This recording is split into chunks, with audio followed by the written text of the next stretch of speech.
Good morning, everybody, and welcome to the Hardcore Mortgage Real Estate Business Podcast. Today is Wednesday, May 31st, 2023, the last day of May. And joining us on the podcast is Becky Alley, the top 1% of all originators and co-host of the Hardcore Mortgage Real Estate Business Show, heard every Saturday morning on 97.1 FM here in Detroit. Good morning, Becky Alley. What's going on, everyone? I can't believe it's already the last day. But you know what tomorrow is? It starts Pride Month. Yay! Yeah, we love it. We support Pride Month. We're involved. We got a couple events that we're going to go to. We got a lot of things happening in the month of June. I should also say the Hardcore Mortgage Real Estate Business Show heard every Saturday morning from 9 to 10 on 97.1 FM for the last 23 years and still going strong.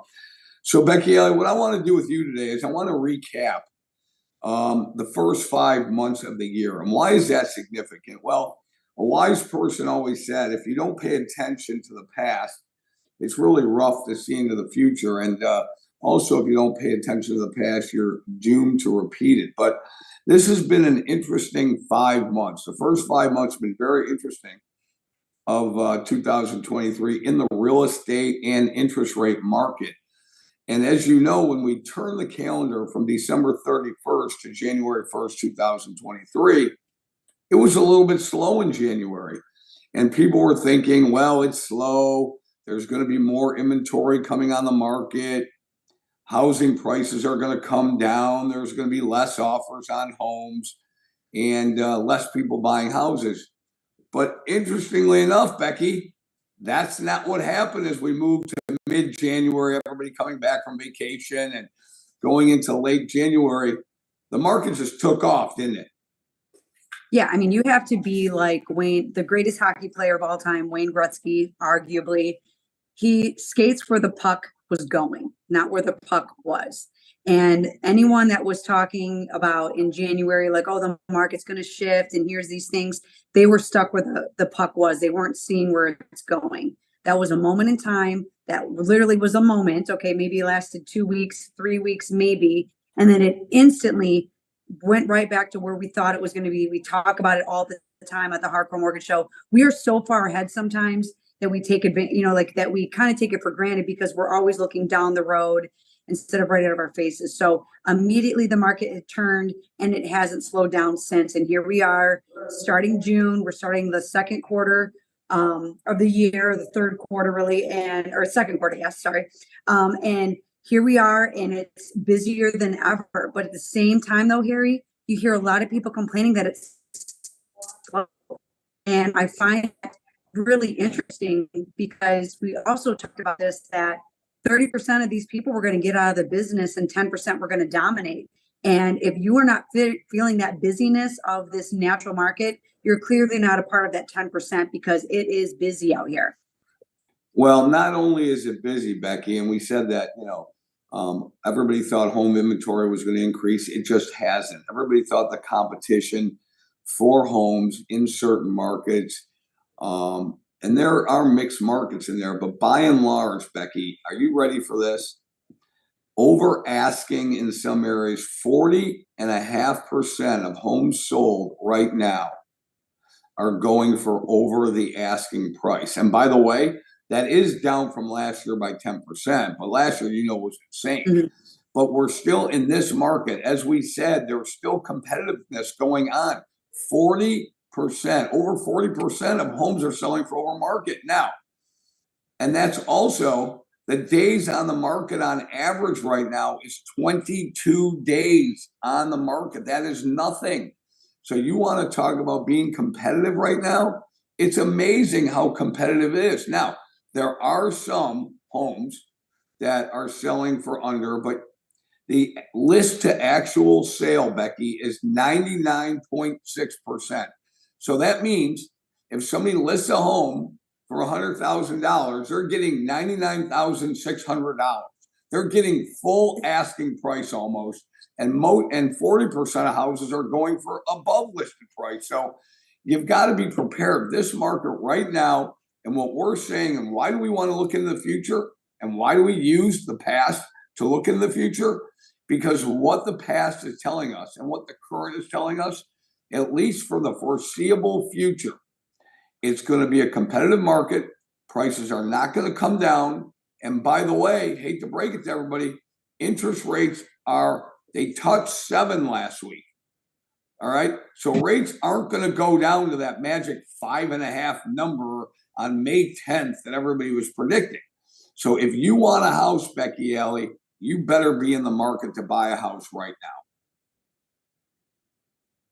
Yeah, you can't fake it till you make it. If you are wanting to throw your hat in the ring, you have to have an actual hat to throw in the ring, which is a bona fide pre-approval. And to that Harry's point, right? Or to your point, I should say that, over 43% are going over asking. That doesn't mean that at $50,000, $60,000 over asking, right? Like 2 years ago, that it was absolutely bananas. What we're trying to make sure that everyone understands that's listening is that it's still affordable to buy a house. You are not priced out. The interest rates have been our friend, being a little bit higher because it's kind of tempered people from having to go over asking. Sure, if you're going 10,000, that's a little bit more on the norm. But as you pointed out, that other 60% is at asking or a little bit under, which means there's concessions involved. I have several properties in my pipeline that are at concessions, and they're also contingent. I hear a lot of people talking about, oh, we can't write an offer if you have to sell a house to buy a house. That's a bunch of trash. That's not accurate. Sometimes it's inexperienced agents afraid to really have negotiating power, because you can buy and sell at the same time. You don't have to be afraid to sell your house and buy the house and it be contingent, because sometimes it's all about checking over a both party now. Well, that is an interesting comment, Becky. As a matter of fact, you're spot on. It's interesting that right now, and it's documented, that 2 out of every 5 homes, which is 40%, are making sellers concessions, and that's up from last year. It's actually double from last year. So while 40.5% of homes are going over asking price, there's still another 40% that they're making sellers concessions. That doesn't mean that they're coming under. It just means that there's a certain amount, maybe some costs, maybe a little bit of an appraisal situation going on. Maybe the seller's going to pay for something.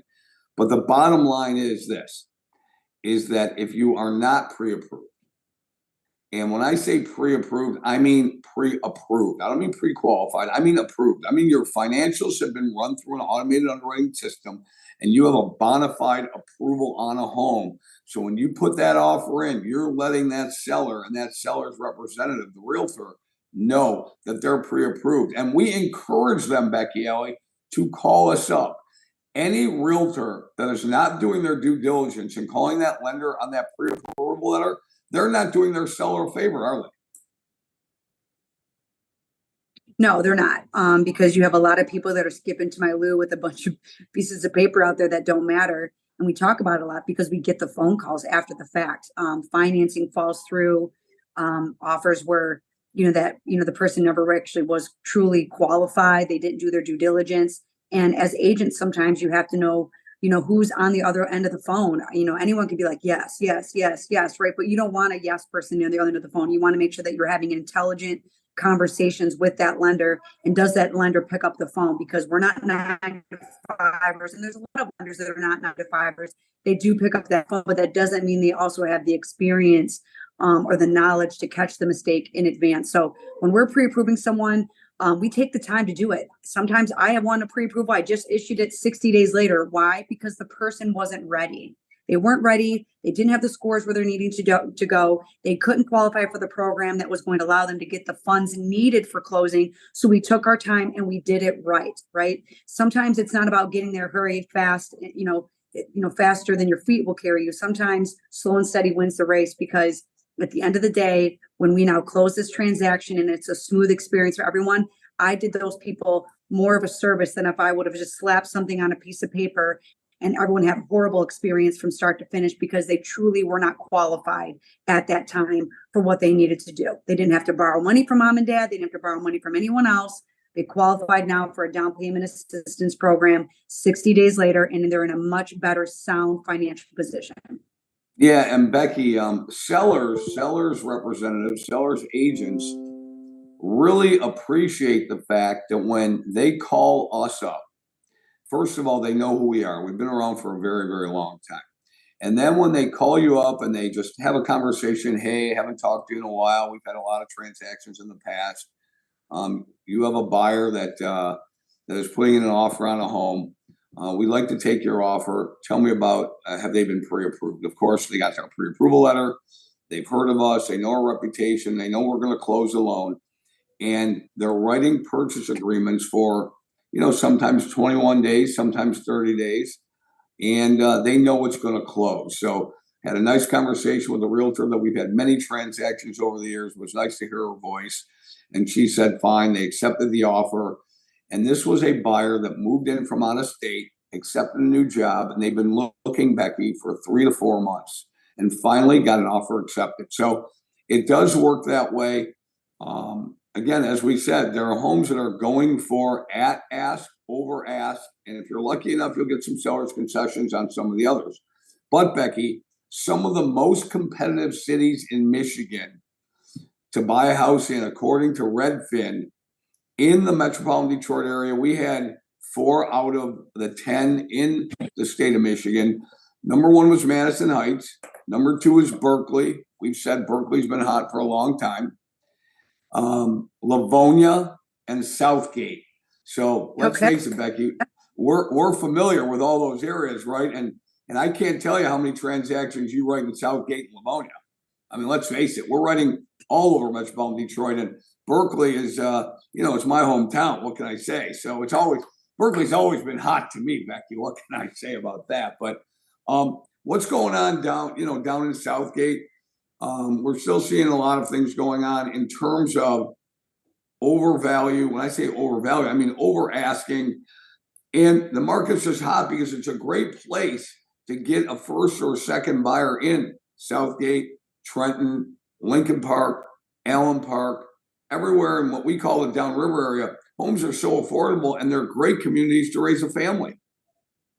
Yeah, I mean, it's up and coming and it's not overly saturated. It's right, it's right in the middle of everything. And I believe it because I have quite a few properties in Southgate, or in the fact that you mentioned several of the cities. Obviously, we are all over Michigan, but I wasn't surprised to hear that Southgate is on that list because the taxes are also just right.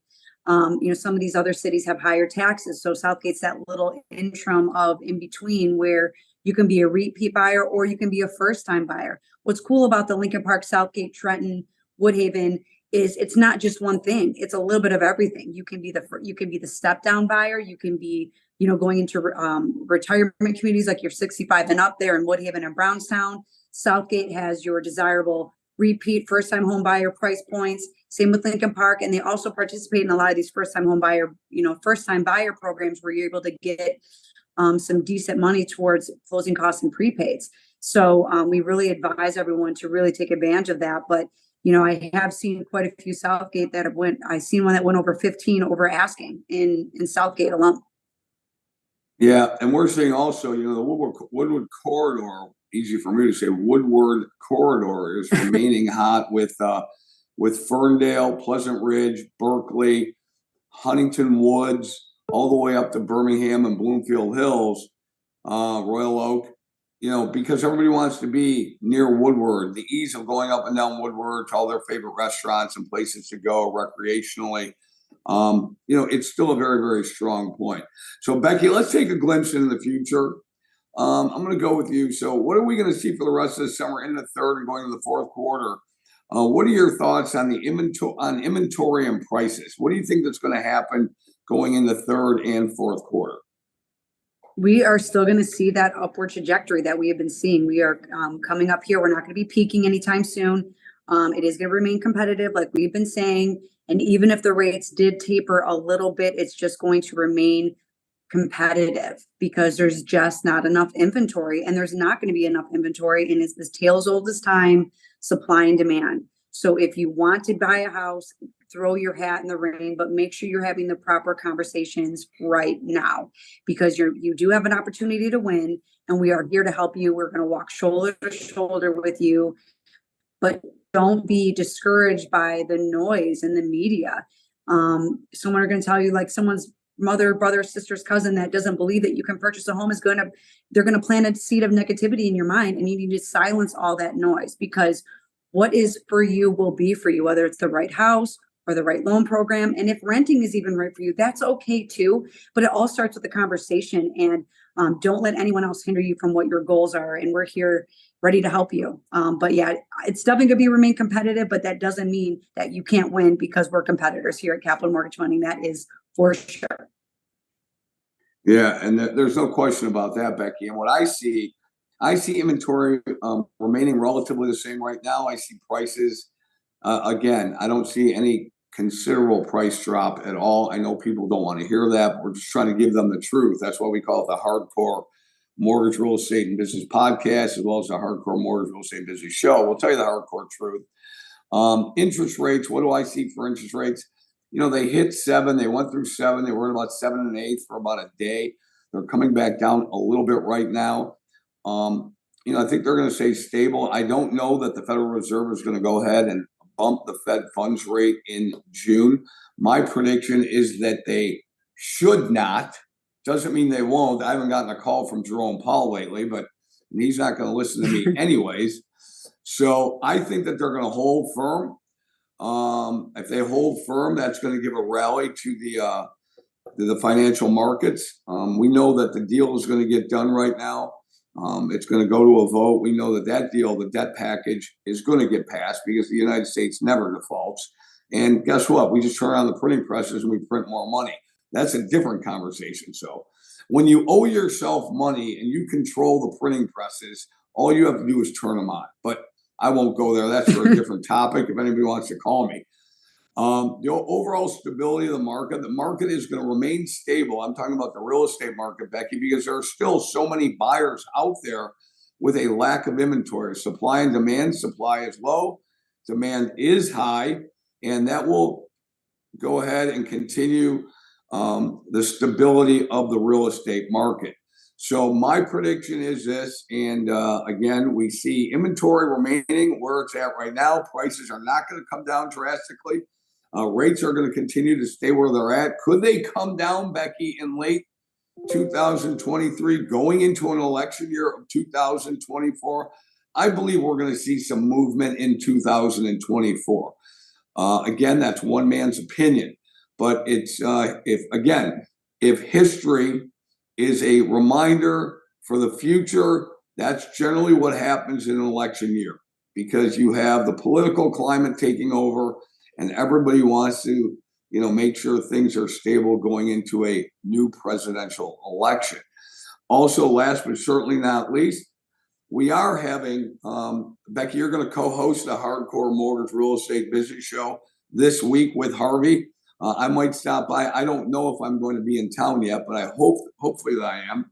So I'm just getting a text from Harvey. He's getting back from a closing right now, which is good. He was going to announce our guest. I don't know who our guest is, but we'll put out a promo, Becky. And also, I think I want you to do a promo for the show because you're so good at it. And also, tell us about the special Pride events that we've got coming up in the month of June. Yeah, so, Capital Mortgage Funding, we're all about equality and diversification. We like to diversify our clients' portfolios with real estate, but we also like to diversify as far as making sure that everyone is able to qualify for mortgages that is so inclined to do so. This Saturday, not only am I going to be on the Hardcore Mortgage Show with our featured guests, I'm also going to be at Pride in Ferndale. So come stop by, say hi to me. We're going to be giving away some really cool stuff. And then June 6th, I'm going to be hosting a drag queen bingo charity event. All the proceeds are going to go to Guillain-Barré syndrome. It was a good time last year. I cannot wait for this one this year. I think there's a couple tickets, not very many. I think we pretty much sold out. But if you do want to get some tickets, I think we have a few left. Just hit us up. Let me know. But that's June 6th at the 515 in Royal Oak. Drag Queen Bingo. Don't be a drag, just be a queen. That's our motto here. And we want to make sure that everyone has a good time, and we're raising money for people that are going through things that are much bigger than us that we can ever even imagine. So anytime that we can, brighten someone's day and shine light on a cause that maybe would have been swept under the rug and people weren't aware of it, that's what we're here to do, is just make sure that everyone is standing in their light as they should be. What a great time we had last year at the event. We're raising money for a great cause. It's what we do. we're involved in the community, everybody, and we want to help give back. So with that, I appreciate your last words of the day, Becky. For our producer director, Roberto Beauchene, he's in the booth as always. This has been the Hardcore Mortgage Real Estate and Business Podcast today for Wednesday, the last day of May. It is May 31st, 2023. Looking forward to seeing everybody, and tune into the Hardcore Mortgage Real Estate Business Show with Becky, Ellie, Harvey Freed, myself. We'll have some special guests. We'll put out on our website a little promo. We'll do a little video, and we'll see you soon.